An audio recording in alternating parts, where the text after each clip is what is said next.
Morning, everybody. It's John from our Hodgepodge Homestead. Pantry chat this morning. We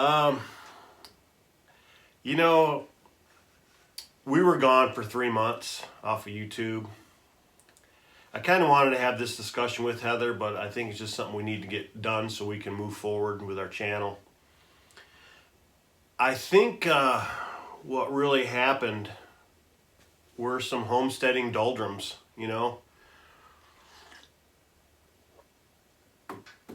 I don't want to say that we got bored with homesteading or bored with doing videos.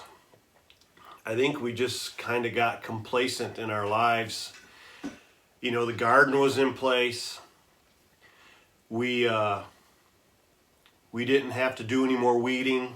We took care of all the weeds from the natural dirt that we got from a few places, and the plants were taking over and they were shading out, so none of the weeds were getting any sunlight to grow. So we didn't have to weed anymore. We had to water every now and then again, but we had such a rainy summer that we really didn't have to do much watering either. Our garden was kind of self-sufficient this year. We have egg layers. So, that's a 5-minute chore every morning. Feed them, give them fresh water, clean your bowl out, give them fresh water, collect the egg. I collect the eggs in the afternoon, but then we had meat birds, and I believe I dispatched the meat birds. We had 2 batches of meat birds actually. So I think we did the second batch of meat birds maybe the second week of August or something like that. I did them early in the morning, and I think I started them at like 7 o'clock in the morning, had them done before noon. And that went real smooth, went real well. But as far as the doldrums and just things going on the homestead, there just wasn't really a lot to do. I mean, we were busy. I've been remodeling our bathroom, and that's just taken me forever because, again, a lack of motivation. And I don't know what that stems from. I'm almost done. I sanded yesterday and put another skim coat of mud on yesterday, so we're ready to sand again, wipe it all down, and then we're ready to paint, trim. That'll be done. And we've got a super long list of things that have to get done and have to happen before winter, because there's nothing worse than stumbling over things that are covered in snow when you should have taken care of them in the fall. So I guess how do you beat the doldrums on a homestead? We've beaten ours. As you see, we're back on YouTube. YouTube doesn't have a whole lot to do with a homestead, though. You don't have to YouTube to have a homestead. You don't have to homestead to have YouTube, obviously. But I think what really pumped us back up was the Homesteaders of America conference. We were a week before, we were super excited, and a lot of that just to meet, to meet and greet your friends that and to meet other people. One of the people that we met, she said that the Homesteaders Conference of America was like a blind date and a family reunion all at the same time. And that's exactly a great way to explain it, because you never know who you're going to meet. You never know who they're going to be in your lives. And you always get to see the friends and loved ones that you have. So that really pumped us up. Heather and I have so many plans of different videos we're going to do for you. We're going to continue the pantry chats. I'm going to try to have them out on Sunday mornings. We're going to do a series on preparedness and prepper preparedness, food items, security, communication, water ability, where to get your water from, what to do with it, how to take care of it. Same thing with different types of food preparations and storage, and some things you can get in the wild, some hunting, how to take care of your animals once you've hunted them, different things like that. So we're going to push that, and I just want to let you know that Heather and I are remotivated. The like-minded people that we were able to meet up with in Virginia at the Homesteaders of America conference. Really pumped us up. Our ride home, all we did was talk about it and plan for things that we're going to do. You know, we've got a lot of different things in the pantry this year that I didn't have before. You know, we've got all of our squashes right here. I've got 2 bags of onions hanging up behind the camera right here that we grew that we didn't have last year. In my working pantry upstairs, I've got 4 big bundles of garlic that we grew this year. So things are moving. You know, we purchased a small piece of property that's adjacent to ours, south of our property. We're gonna start developing that into a couple different pastures. I really want to get the miniature pygmy goats, I think they're called, or whatever they are, the little babies. We saw those in Virginia, and you know, I have to go that way again. I'm not going to go with the big meat breeds. It just took too long to get what you needed out of them, and then we didn't really take advantage of that. So I think we're going to do these for the little milk goats. I really want to start getting into making some cheeses, hard cheeses, soft spreadable cheeses, things like that. So we've got a lot of infrastructure to do, and you know how the hodgepodge homestead is. I don't like to buy brand new wood, so I think I'm going to do the majority of all my buildings. Some shelters are going to be constructed out of pallets, and if I can find old steel or whatever for the sides, that's what I want to do. That's what my mind's focused on right now, is finding pallets. And they're not as easy to get as they used to. You used to be able to just get them anywhere, but now people are holding on to them. They've discovered, I mean, people have been making things out of pallets for years, and it's been on video for years. But I think the average person out there is realizing exactly the worth of a pallet. So the struggle's real in finding those also. We're also going to do pigs.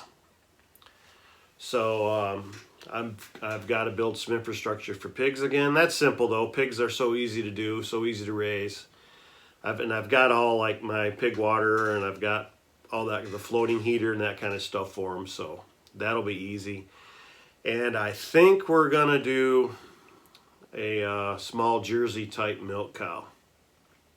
Our property's small here, but it can happen. It's just I'm not all keen on having to buy so much hay, because then again you're at the farmer's will, you know. And anyway, that's one. Those are 3 things that we're going to add to the homestead here in the near future, and we'll keep you guys posted on how that process goes.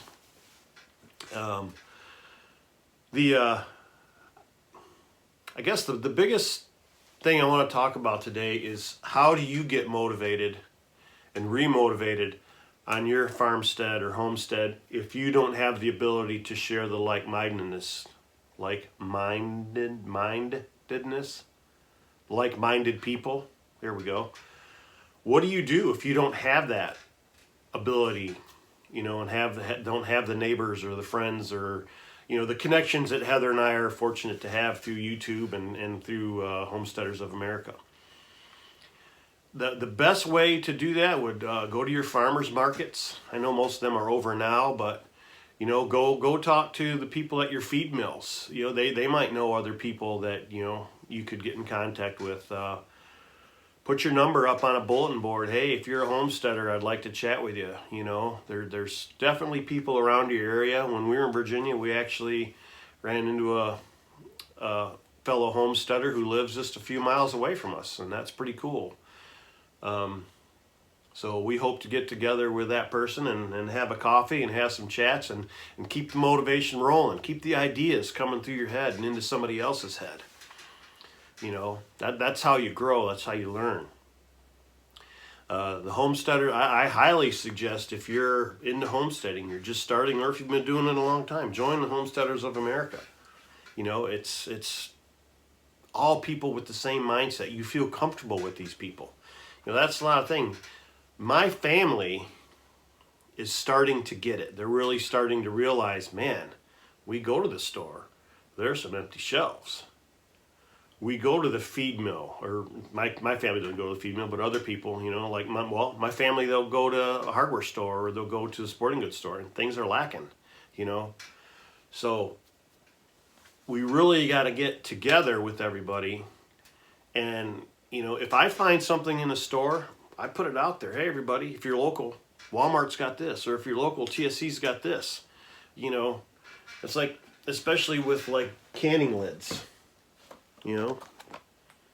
These are the regular mouth. These are the wide mouth. They're hard to find. You've got to hit it just right. I've been a collector of things all my life, and things come and go off shelves. Whether I used to collect beer steins. I've collected record albums ever since I was a kid, and I still do. My music tastes have changed a little bit, but I still collect albums. I still keep all the albums I used to have. And they're hard to find, You can go to a record store and buy them brand new, but the joy of it is finding them in the wild, finding them, I'm getting way off track here. But lids. I don't need lids. Those are 3 deep. I don't need lids. But every time I go, I buy a few, And then I tell my friends, hey, I found them. Get there, Do you want me to pick you up some? Whatever. That's motivation. That's keeping others motivated, That's a phone call to some of your homesteading friends just to say, hey, how's it going? What are you doing? What are your plans? I've got some of my best friends, John and Kathy Proctor. I'm fortunate. I have a lot of best friends. John and Kathy Proctor are some of my best friends. We talk all the time about, hey, what are you doing? Hey, guess what? Or check this out. Look at this, look at this. And that's great. That motivates both of us. So, motivation on the homestead. I guess another great way to motivate yourself on your homestead is quit hitting the snooze button. When it's your day off, yeah, sleeping in is great. Sleeping in is great. I had a friend at work. He used to say, I always used to tell him, man, you look so tired. He says, yeah, I watched that football game last night. I was up till 1 in the morning. We had to be to work at 6. And I said, man, you need to start sleeping. He says, you can sleep when you're dead. That's true. The snooze button is awesome.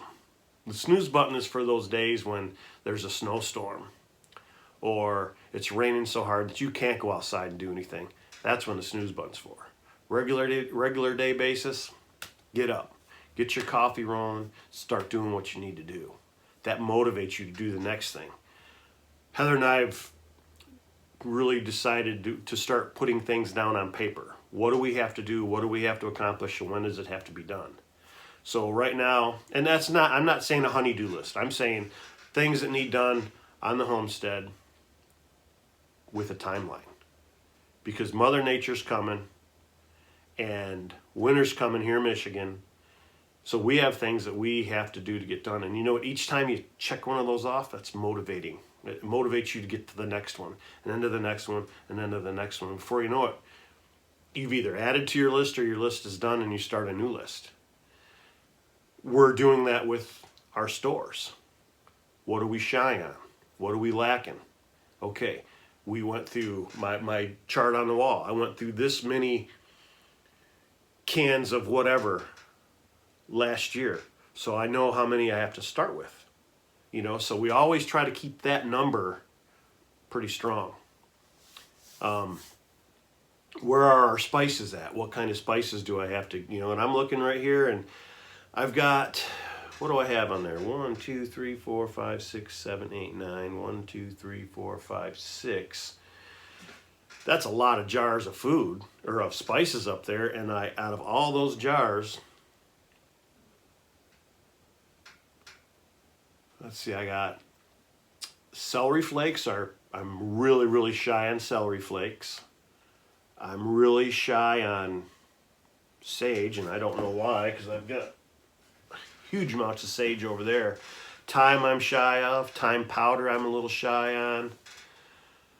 But everything else I could cook out of those jars for a long time. And I've actually added more jars up here because I'm running out of room over there. And I think what I'm going to do is on this wall by where my spices are, there's a door that goes outside there.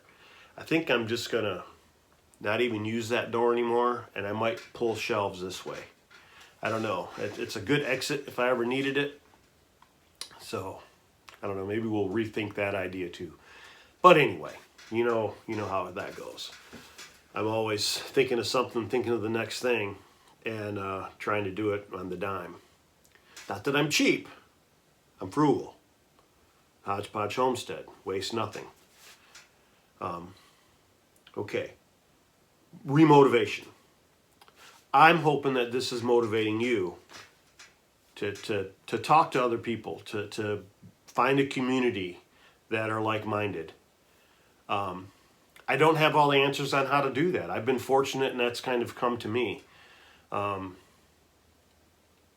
You know, if you hear of something going on, like I said, a farmer's market, or sometimes in the winter they'll have indoor farmer's markets. Go to them, talk to people, find out where people are, you know, and if they're local. And hey, if I have a question, can I call you? You know, it's easy to do. You just have to be open yourself up a little bit, and go from there. Let's see. I feel like I am remotivated. I feel like our minds are back in a positive sense for homesteading, for showing you guys what we do, and hopefully, you know, you can learn from what we do, learn from our mistakes. We learned from our mistakes. We had a lot of mistakes in our garden this summer. Basically, just, you know, we grew things and we didn't know exactly what they were going to do, and they kind of covered up other things. So we learned. We'll change, and we're already discussing and planning our garden for next year. We've got to get our seeds in order and order seeds. We might be a little late on some of those. I've got a video coming out on planting our garlic this year, and we didn't buy enough garlic, so we fortunately found some more garlic, and we ordered some more garlic from Baker Seeds. The first garlic we ordered from my gardener here in Michigan, and he was out. Good for him. So we found some from Baker Creek in Missouri. Ordered theirs. We should have it in a couple days. So that's motivating me for my garlic next year, and I love going to my pantry and having garlic that I grew, or going right here and having these purple onions and having these yellow onions. Now, granted, they're not huge. It was really my first go at growing onions in the ground. I tried growing them in buckets before, and that didn't work very well. So a lack of motivation on my part are why those onions are small. I didn't go out there often enough and work the weeds. I didn't go out there often enough and work the ground around the onion. So those small onions are my fault. Lack of motivation. You know, so not being motivated on a homestead has an end result. Being motivated on a homestead has an end result. So once we get to the motivated side of the house, like, I can't wait to show you my onions next year, because hopefully I don't get unmotivated, right? But anyway, okay. I'm not sure when we're going to start our preparedness series, but we're going to do that. Heather has had it in her heart to get that out to people. Just our thoughts on where our nation's going, our thoughts on how to prepare your family, your friends, and stuff like that. So we'll get started on that. We're working on our notes for it, and we're doing some studying on that too. So anyway, okay, so like we say here at Hodgepodge Homestead, we love being motivated, and you should too. We'll see y'all later.